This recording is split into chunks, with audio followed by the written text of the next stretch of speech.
everyone. This is Russ White. I'm with QLife magazine. With me is Jennifer Tepper. Jennifer, why don't you tell us your title and what you do with Feinstein's and 54 Below?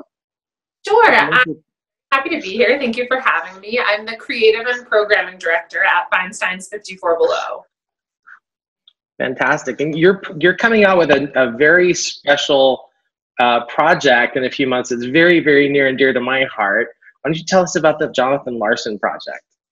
Sure. So I work as a programming director at 54. I also work as a theater historian, and this project is kind of like a marriage of those two things. I've been working for a couple of years now to put together this concert of Jonathan Larson's unheard work. So it's sort of like the song cycle that he would have put up had he put up a song cycle in his time. So I've spent, hours and hours at the Library of Congress, at the New York Public Library, with his friends and family, talking about his work and his life to kind of assemble this concert piece, which is happening in October at the venue. That's fantastic. So most people, most of our viewers are going to know Jonathan Larson from Rent. Did he do anything prior to Rent, or is this all work that is built up and was ready to go? What's interesting is that, we lost Jonathan Larson when he was 35 years old, and he was writing musicals from the time he was in college and even earlier, actually. So when you look at his work, it's like nothing really got produced at like I guess what we would consider like an off-Broadway New York level.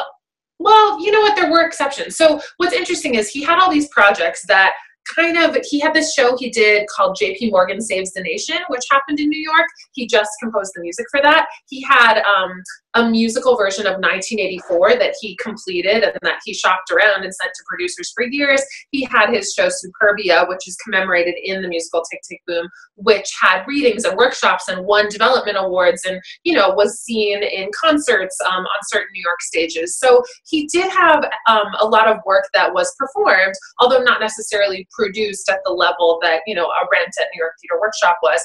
And, he was working on like a version of Polar Express for TheaterWorks USA at one point. He had all of these projects that were either finished but didn't reach full productions, or that were partially finished and fell through for whatever reason. And he also had, his rock monologue 3090, which of course was turned into Tick, Tick, Boom after he passed. So there's all of that. And then there's tons of pop songs and standalone theater songs and songs that he wrote for a review and songs that he wrote for a benefit. And there's other stuff too. There's things that people don't have any idea he wrote. Like he wrote a song for like a Sweet Valley Twins book, audio book. Like he wrote a song for that. So there's an extraordinary amount of material that I've been listening to and checking out at the Library of Congress. Well, that's just fascinating. Are these works available for anyone to go to the Library of Congress, or are they New York Public Library resources where people can go listen?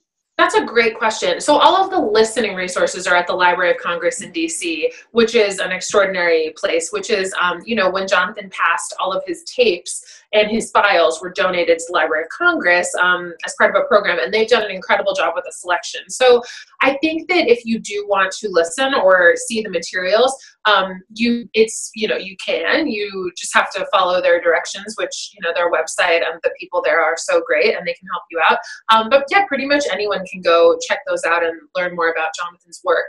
I know that the floppy disks that he left behind are at the New York Public Library, but I'm actually not sure how open access those are. Most of the stuff that you can actually listen to is in DC. That's so amazing. This is a history that's making me so happy to hear that he has a legacy that goes far and above and beyond Rent. Yeah. Tell us who's going to be in the concert. Who can we look forward to hearing? Sure. So it's a 5-person concert, and it is Nick Blameyer, George Salazar, Andy Mientus, Lauren Marcus, and Destiny Ray, who are all these incredible performers who I've worked with before and who, in many cases, I was kind of in touch with as I was doing this research, not even necessarily because they were going to be part of the project as actors, just sharing what I was finding with people who I know care so deeply, and Jonathan's work means so much to. So that has been really cool to kind of connect with each of them about what this is going to be.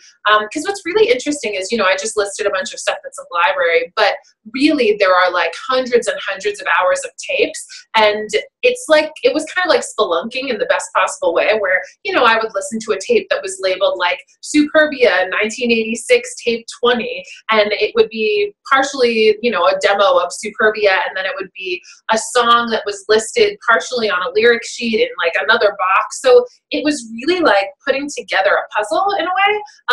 And then I had the wonderful, you know, exciting privilege of going, okay, who could perform this material today? Who would really deliver the intentions of what the music and lyrics are supposed to be? And who would really bring Jonathan's stuff that we haven't heard to life? And honestly, the group that we've assembled is going to be so exciting. And we also have Charlie Rosen, who is a musical genius, who's going to be doing the orchestrations and arrangements, because a lot of these songs have never been, you know, heard for an audience. A lot of them have not been fully orchestrated. Some of them, you know, were orchestrated, and we're going to, you know, bring Jonathan's intentions to life in a live concert setting. And Charlie and I worked on kind of another reconstruction process, so to speak, with a show we did last year called Rachel Lily Rosenblum, which was a musical that closed on Broadway in previews and was never recorded or anything like that. So, you know, Charlie and I have the wonderful, exciting job of going through these recordings and turning them into sheet music and turning them into performances. So how did you decide to embark on this project in the very beginning? What was your inspiration? I have always loved Jonathan's work so much, and you know, Rent was incredibly important to me, and Tick Tick Boom is incredibly important to me as a young person, and they still both are. And a couple years ago, when Encores was doing Tick Tick Boom, I was on Janine Tesori's artist board, which is a group of artists who, among other things, put together these events that happen in the lobby that complement the productions. And so before a performance of Tick Tick Boom, I got to put together this unheard Jonathan Larson concert, which was just 5 songs casually performed on a makeshift stage in the lobby. And Nick Blamire was actually part of that, among other people, even back then. And we performed 5 of the songs. And actually there's this wonderful recording called Jonathan Sings Larson that has some of his, you know, demos that was released a couple years ago, and, you know, you can find it on Amazon. And some of the songs were from that. I didn't get to go as deep into the research as, of course, I have now. And that mini concert kind of inspired me to talk to the family and talk to his friends and see if I might be able to put together like a full evening and really do all the work to make that happen. So that's when it started. And it really has been a process because, you know, it would be much easier to go through the songs and say, this is great, this is great. But to really get a full understanding of all that he was trying to do. And, you know, if I'm considering a song, I'm going to read through every version of the lyrics and look at what was going on in that year in his life and talk to his friends about like what that song was. So the amount of research that I felt compelled to do has, I think, added to how meaningful this will be. And it's taken a bit longer, I think, than I thought it would, which I've been happy for it to take a little bit longer. I've gotten to spend some great time in DC with those tapes. That's amazing. So I have 2 current questions. The upcoming Tony Awards. Who would Jonathan be picking, and who are you picking? That's a great question. You know, I've spent so much time with Jonathan's papers and tapes that I do have a lot of times where I'm thinking, what would he think of this, or what would he think of that? Actually, one thing I was thinking recently was with the government shutdown that's been pending. Actually, if the government shuts down, the Library of Congress shuts down, and then we have to pause work on this for a while, which I think Jonathan would love, knowing that his materials were so important, and they are, that the government shutdown would affect them. So, you know, but what he would think about certain things.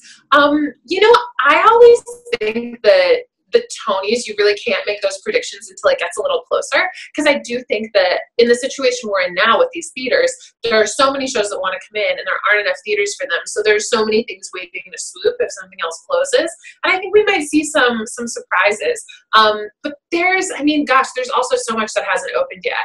I'm trying to think what he would like. I mean, I certainly think that he would have found something to love in The Band's Visit, which is so authentic and which has such, you know, songwriting craft to David Yazbek's work. I'm not just saying that because David Yazbek's in the next room right now preparing for his 54 Below show tonight. But what's interesting is, you know, it's such a different world than it was then when Jonathan was around.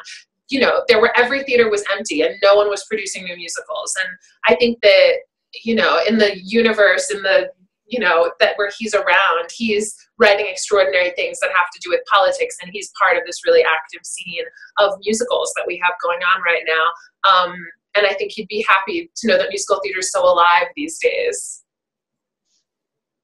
It certainly is, and to think of the stars that have come out of Rent and made it so huge with Idina and Anthony Rapp, and it's just so amazing that he was able to see this, or to be the start of all of this. It's very sad he didn't get to see any of it. If oh, sorry.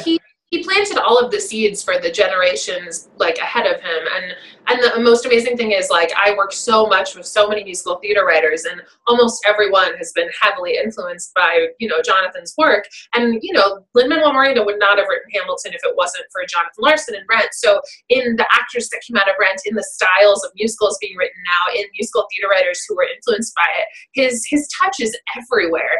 And there's so much wonderful material that people haven't heard, that it's wonderful in itself, but it also calls to Rent and Tick, Tick, Boom in certain ways that I think people who love him will find interesting. Andrew, my next question was going to be, if Rent were released 20 years later, would it be the $700 Hamilton tickets it is today on Hamilton? Well, what's interesting though, you know, when Hamilton came out and all the ticketing stuff and the craziness, it is unique to Hamilton because Hamilton came out at a time where social media and the constant news cycle has added to the phenomenon in certain ways, as well as, you know, things like the way we're able to do ticket scalping because of technology. But there have been a lot of shows throughout history that have had similar trajectories with the, you know, huge phenomenon hit status and ticket sellout. You know, when Phantom of the Opera opened, it was sold out for the next year already. Like, you couldn't get a ticket. And so I think it's like this, you know, convergence of amazing Hamilton opening at this time when social media is at this apex, and there's also like the ticket scalping. It's like this perfect storm that caused the craziness. I think that if Rent or Phantom or Chorus Line or Hair had opened in the moment that Hamilton like opened, they might have a similar experience. It's like everything hinges on your social media following now. Well, it's also, you know, if JFK went to go see How to Succeed, and he did, you found out a day later when the newspaper hit your newsstand around the corner.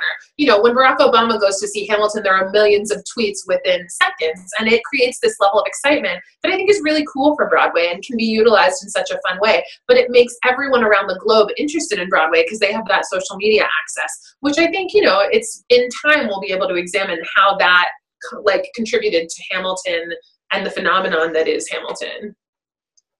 Okay, one last question. We're here to interview you about Jonathan Larson Project. Give us a big blatant plug for Feinstein's and 54 Below. Yeah, you know, we have so much exciting stuff coming up at Feinstein's 54 Below. Next week, I'm doing something called 54 Celebrates the Music Box, and it's all performers who have done shows at the Music Box Theater throughout the years, including Dear Evan Hansen, which is playing there now, but also all shows throughout the years that have played that theater. So there's always something exciting going on here. We always have headliners and up-and-coming stars and Broadway casts coming to sing songs. So I think there's like 300 upcoming shows on our calendar right now, which are all exciting. You should check them out. I will. As soon as I get to New York, one of these days I'll get back there. I'm really going to try and make it out for the Jonathan Larson Project concert. It's going to be a very exciting project. Thank you so much for putting your heart and soul into it. And we look forward to sharing this with our readers. Thank you for having me.